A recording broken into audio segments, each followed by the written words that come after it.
hours' time. Driver's license. 2 separate automobile junkyards. Enough information to potentially obtain the identities of 7 different people, all who left their personal information behind after wrecking or selling their car. Social security numbers, copies of driver's licenses, even hospital discharge paperwork, all containing a plethora of personal information. I just got some information for you that I found of yours that I wanted to return to you. That social security card and driver's license that we found belongs to this Northside woman. This is your driver's license. Where the hell you get that from? This is your social security number. Where you get that from? This is all your personal information that you left behind somewhere. Where? Or did somebody steal it? You left this behind inside of your Chevy Malibu. On the back of this one, I guess is your PIN numbers. No. Oh my God. I thought I figured that out. You left your PIN numbers there. We're only identifying her as Keisha. She says she sold this Chevy Malibu more than 8 months ago to a friend. In her car, we also found Keisha's banking statements and various account numbers, detailing weeks of direct deposits and money transfers. Man, I've been messed up with IRS, like, for real, for real. Yeah. Oh my God, I am so happy that y'all found it. Keisha isn't the only one who left critical information behind. We found a copy of this Middleburg man's driver's license.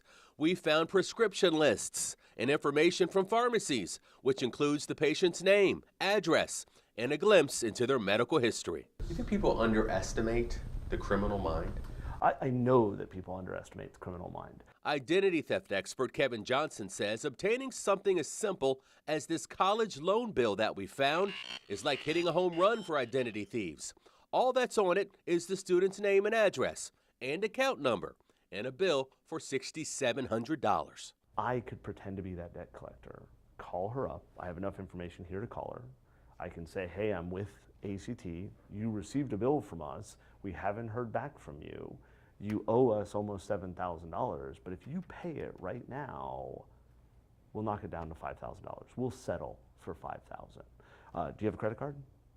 And now you take the money. Let's take this hospital discharge paperwork, which I also found inside of a junk car. It has the patient's name, her address, and an invoice is attached, which reveals that a woman named Jessica, who lives in Green Cove Springs, is relying on her primary insurance company to pay for her hospital visit. We literally could call them up, pretend to be the hospital, say, hey, we've had a problem with your paperwork, we're not sure how it happened, but we don't have all the information we need to process this through your insurance.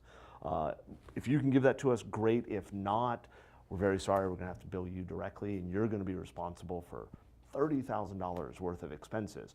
But your insurance could handle it. So could you tell me what your social security number is? According to the Bureau of Justice Statistics, an identity theft occurs every 2 seconds somewhere in the country. Obtaining a government document, like a driver's license, is the most common way thieves get access to identities, including their credit cards, banking information, and loans. A new study reveals the medical sector now has more identity theft than any industry. It's also the hardest identity theft to uncover because patients rarely review their status until they get sick. Other key pieces of information that can lead to your identity being stolen: your passport number, your mother's maiden name, and where you were born. As for Keisha, theft experts say with the information she left behind, someone could assume her identity in a matter of hours. We can become her. So right now, I could fill out requests for credit cards as her. I can put in a change of address form so that all of her mail came to me so that she wouldn't even know, right, that she was getting this stuff. It would just be, things would stop coming to her mailbox. She'd have to go deal with that. So yes, we could absolutely steal her identity. Will this change the way that you protect your information? Yes, yes it does, because I'm gonna make sure that all my accessories and everything be locked up.